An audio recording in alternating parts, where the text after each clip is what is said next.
Hello, folks. I'm Joe Wesley of J&L Creative Solutions. And the subject today is what's your favorite pastime to help you define your secret sauce and concept. For those of you who are seeing us for the first time, some ground rules here. First off, this is not scripted. It's not pre-recorded. So it's fresh out of the oven, you might say, of dialogue. And again, my name is Joe Wesley. My guest today is Sandra Simmons. Hi, Simon. Sorry for that, Sandra. Thank you for being a guest for us today.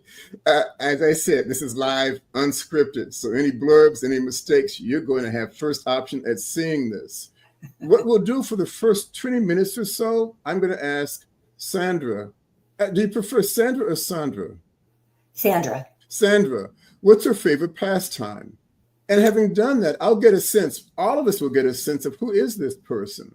And then we'll go into her business. And if I'm not if I'm good at this, because I'm good at this, that we will get a sense who she is and the unique value she brings to her industry. And we call that her secret sauce. So with the start now, I'm going to ask you, Sandra, what's your favorite pastime? Well, outside of business, it's volunteering. Okay, now I'm going to interrupt. Mm-hmm. I get that. But I'm going to assume that when you're 2 or 3 years of age, you weren't necessarily volunteering much of anything. Maybe to help with the dishes. If you have your own stove, you might do your cooking with the Play-Doh or something. So do you have maybe 2 or 3 years young, 4 or 5-ish? Do you have something you particularly really enjoyed as a pastime? Activity, perhaps? Well, I spend most of my spare time volunteering because my parents brought me up in a life of service, and the people I volunteer for are veterans. Now, let me ask you a question. I hear that what you're saying. And to the audience, what I like about my guests, they really, really feel good about what they're doing, very much involved in it.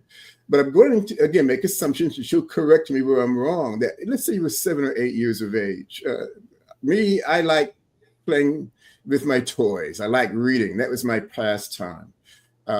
Some people might like drawing on the wall or something. That was a favorite pastime.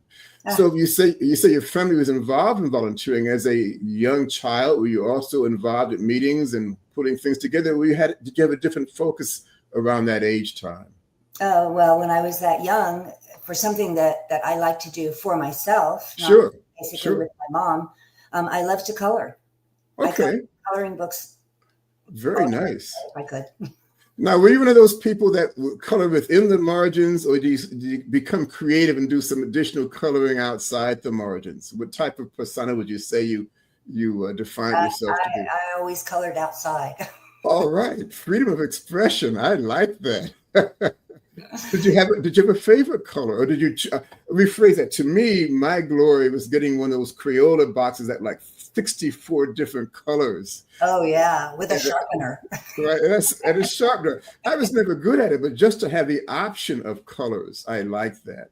Yeah. Did you do any of your own drawing, or was it mostly the coloring books that you went through as part of your endeavor? Did you sometimes become more creative and do your own little digits or stuff on the side? Yeah. If I had blank paper, I would. Yeah. Okay. So you actually did drawing in addition to coloring then? Yes. Okay. Was there a favorite type of thing you'd like to draw? Or were you eclectic about it? I like to draw pictures of the places that we would go. Mm-hmm. Right. When I lived in England as a small child, my mom and the governess would take us to feed the swans. Okay. And so I would draw pictures of the swans and the people and the river. Very nice. Very nice. So you were more into not scenery and people, if I'm hearing you correctly? Yeah. There were always interesting people along the river. Feeding the swans was like the thing to do. It was a favorite pastime of a lot of people. I hear that. And it was a nice outing. Kids. Because we would, have handfuls of cut up bread, and we would stand on the bank of the river, and the swans would come up, and they were so graceful. They they would just swim up to you, and then you would throw a piece of bread in the water, and they would dip down and pick it up and eat it, and then swim away. And they're incredibly graceful creatures, and they're wonderful to watch. Very nice. So, okay, let's do a timeline forward a little bit. Let's say you're 13-ish, perhaps, to 15-ish. Were you still coloring, or did you generate or become interested in a evolving format of interactivity? Well, I got into singing. Okay. And I also, because I grew up overseas and all the ladies wore hats. My mom had the most gorgeous collection of hats. So right. I thought that I sounded best when I was singing in hats. Oh, singing in hats. I like that. So you spent part of your time abroad, it sounds like, if I heard you correctly? I did. I grew up as a military brat. We moved to England when I was a baby, and I didn't see the United States again until I was 12 and a half years old. Interesting. Now, for people who are new to my program, you see me looking down. It's not that I'm falling asleep. I make notes.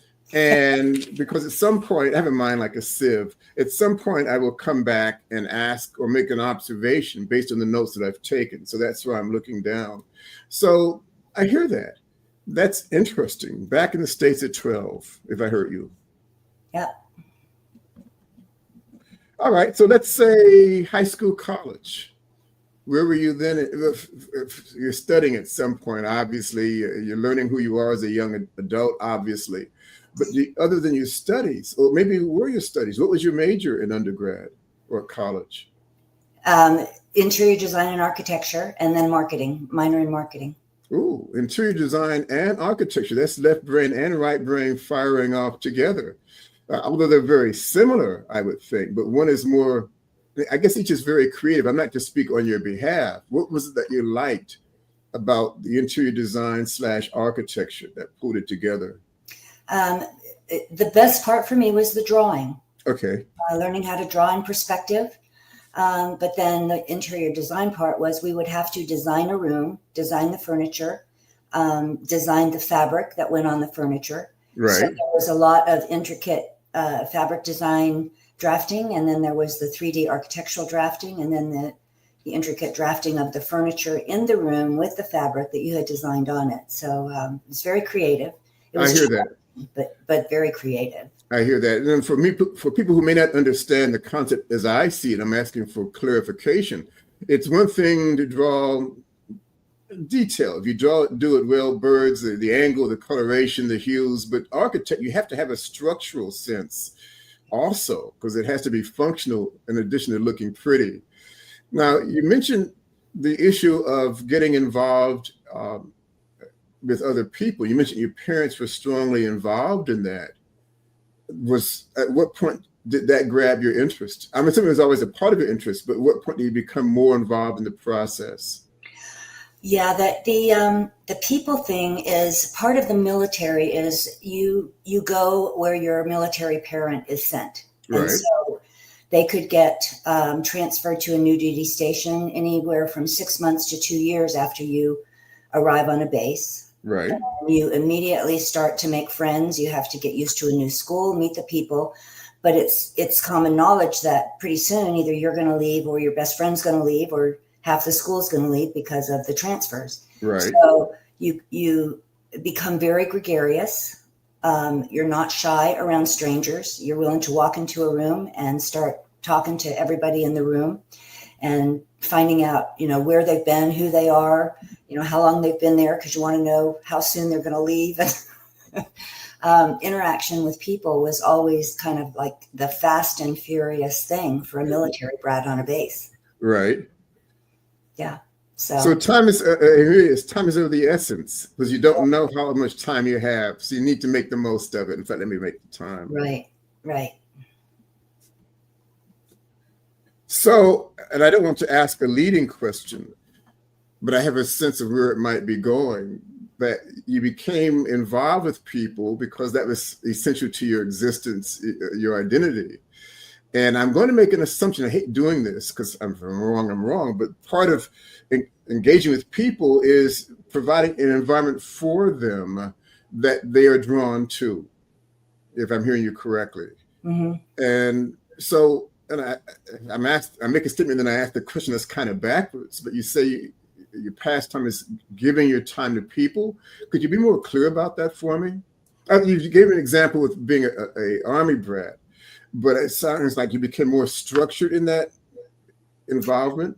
Yeah, because my mother lived a life of service. She was no longer in the service. When she got discharged at the end of World War II, she stayed out, but my dad went back in and spent another 22 years. Okay. So spent her time dragging us kids to every duty station that he was transferred to. But she always was involved with the church and what her church religion called the Circle. And it was a group of women who, wherever they were, they found needs in the community and they served wherever they could. So right. She brought me along and taught me different things about it. So I basically grew up living a life of service, and the saying was service above self.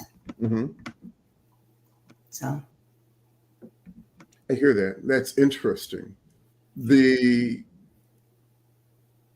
you become, so you brought it, I'm putting the dots together, folks, so apologize on that.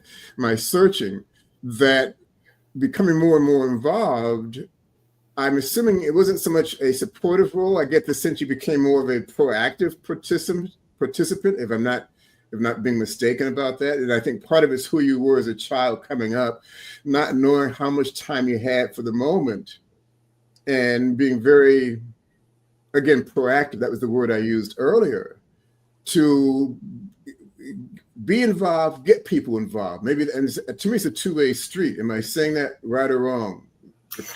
No, that's right. I'm constantly looking and very conscious of my surroundings, who is there, and even if it's on the phone, within my friends, my clients, my family, is there someone that needs help, and I can just jump in and help them, or I will just ask them, how can I help you today?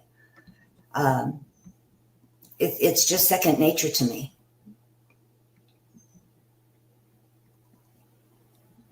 Interesting. What I'm going to do is, first off, commercial break for the new people who are part of this.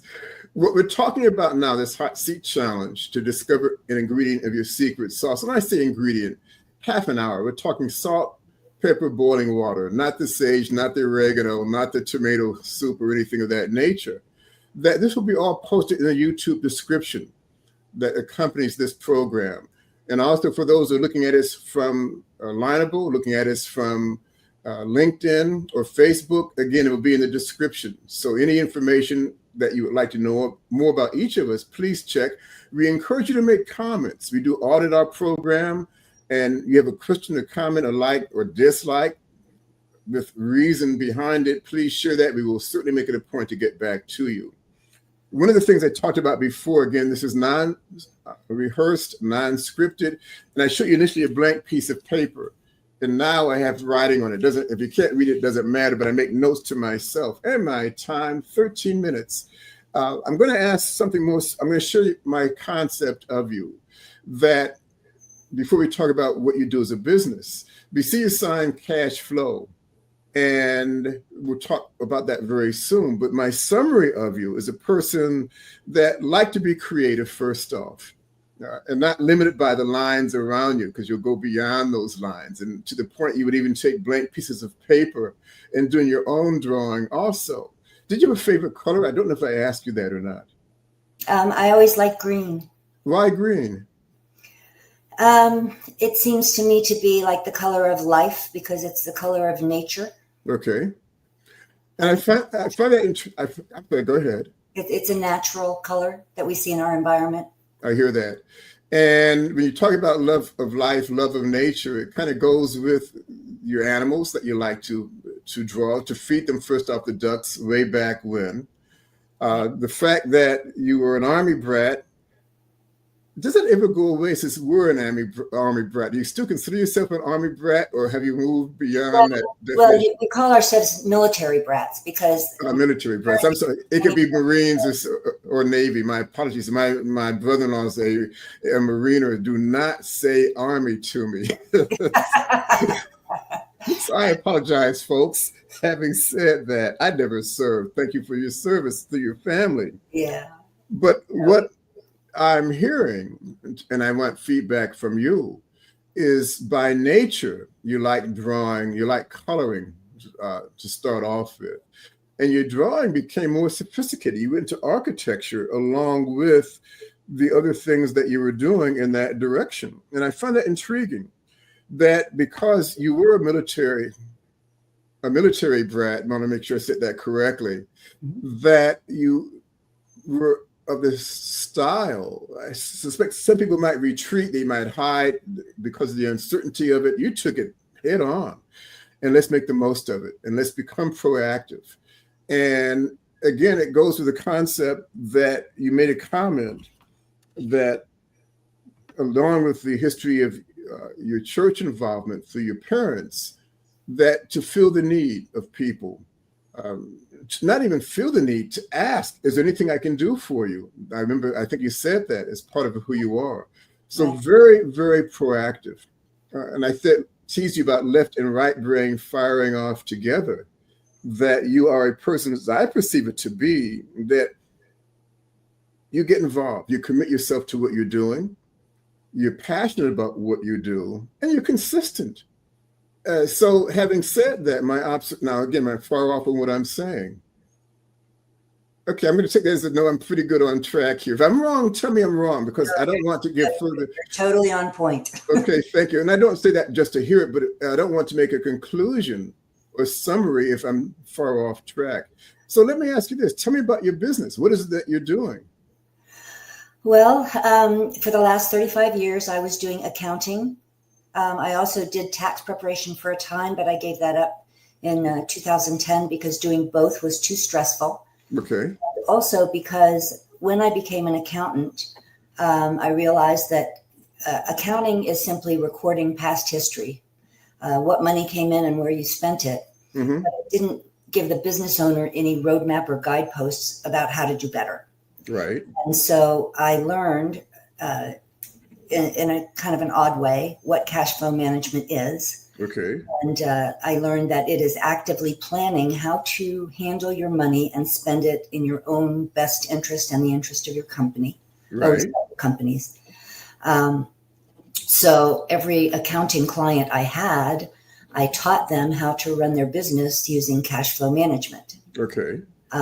Because it put them in total control of the revenue and the profits and where they would spend their money. So they were planning how to spend every dime. And I know that you've heard of that old adage, profit first, pay yourself first. Right. And that is part of cash flow management planning for sure. Okay.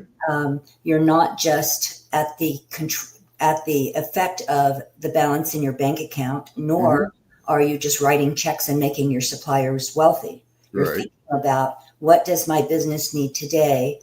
What do I need today? And you look all the way down to the misty end of the road to that position called your retirement, when you get to turn off the faucets of making money and live on what you made.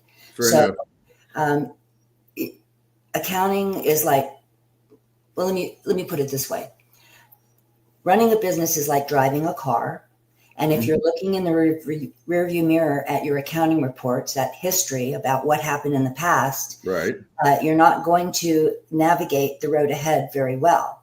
So cash flow management planning, when you do that with your money, you're looking straight through the windshield, and the end of the car where the grill is today. You're planning for today, and you're also planning all the way down the road to your retirement. And it gives you, guideposts on things that you should be spending money on, things that you shouldn't be spending money on, and it never lets you spend more than you make. I hear you. Can I interrupt? Absolutely. Okay, thank you. What I'm going to give, I think every story has a backstory. Yeah. So I'd like to share what I'm hearing from you, because to be blunt, people can do what you do. They could very well argue they do it better. But I think what makes you unique is part of your backstory.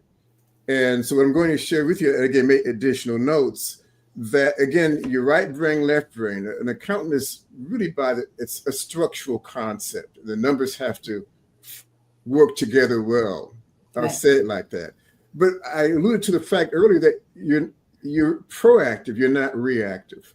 So you had an observation that, as you said, looking at your numbers is looking at your past. There's a future out there that if you're walking with your head turned on backwards, you're not going to necessarily do very well for the future.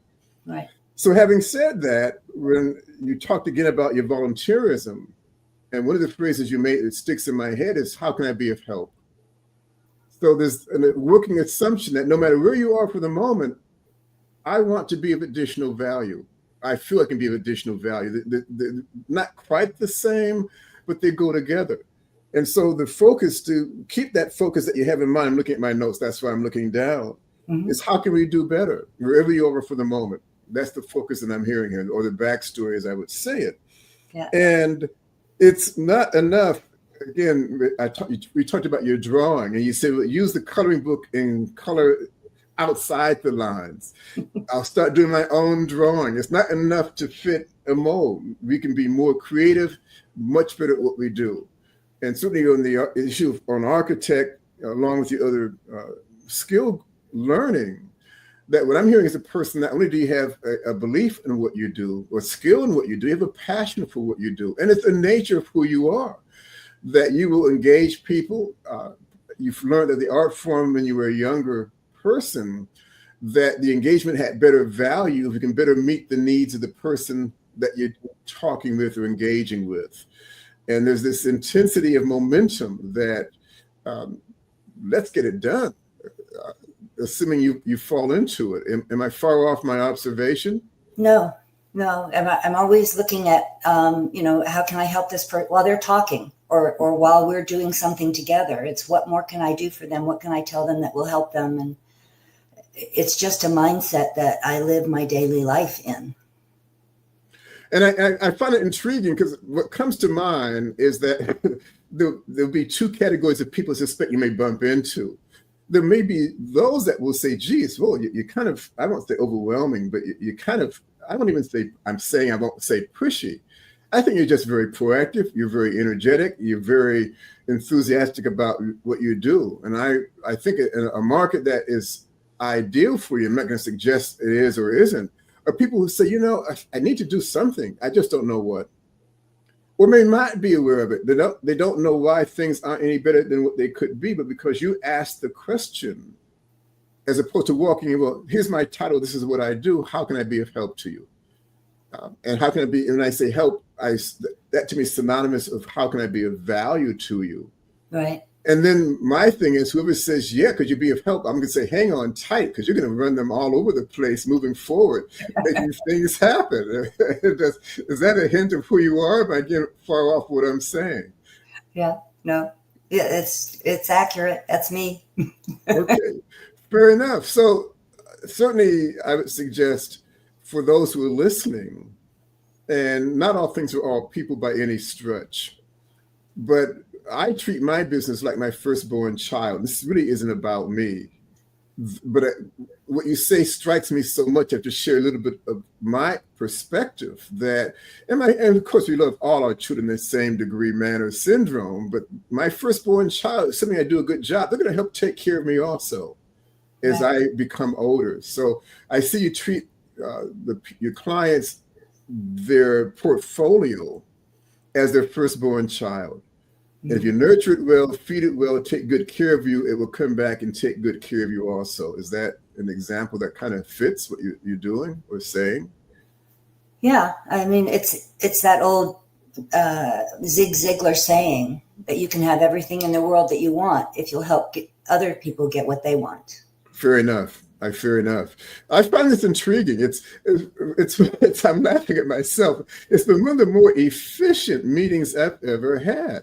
And I'm saying that in a respectful surprise, that you present such a clear image in my mind of who you are, why you are. And that's the fact.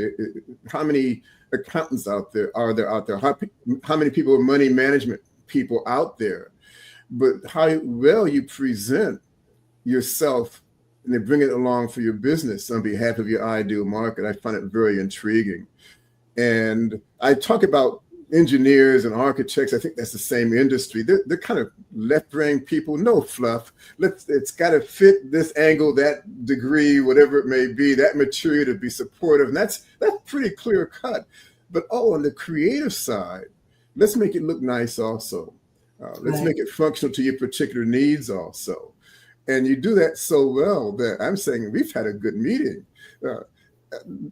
Any questions or comments at all you'd like to ask more of me, or something you'd like to say to take us home? I think that, it's something that has just been in my DNA all my life. I don't necessarily put any attention on it. I just be. Fair enough. Interacting with people. I don't consciously, go up to them and say, do you need my help today? I just listen and be around them. And they may say something like, oh my gosh, I'm up to my neck in alligators this week. And I would say, well, what are you doing? Well, I've got this going on, that going on, that going on. And I would say, well, I know how to do some of that. Is there something in there that I can do to help you to take some of the load off? Fair enough. Afternoon free. It's just a natural conversation. It's not a pushy thing. It's not a I'm looking thing. It's just, I see something's going on with you, and I want to know if there's a way that I can help. I hear that. It's an inner energy. I've seen people, business people types, say on TV program, documentaries, and the ones who are successful and they're waiting for the next prospect to come in the door. They're just sitting there like tapping their pencil on the tabletop because let's get it on. Let's get something going here. You enjoy it. There's a passion for it. And I'll say proactive rather than simply reactive. Well, okay, we've got the books done. I'll see you next year syndrome. And because it is who you are, that how can you better engage to be a better value? And I'll say it like that. I want to thank you for being a guest. This was very enjoyable for me, very informative. I would remind our audience to please look. I keep looking at our clock, make sure we don't run over. I got 3 more minutes on this. I'm not going to run it out, but please respond. Please share us with the presentation itself to other people. Any more questions you have of Sandra, her contact information will be included. For myself, if you'd like to be a member in the future to discover an ingredient of your secret sauce by taking the hot seat challenge, I would love that. Anyway, subscribe, keep in touch, and thank you very much for your attendance. And we look to hear from you guys. And thank you for having me on today. This was most enjoyable. Well, thank you. So if you could wait a few more moments, I would appreciate that.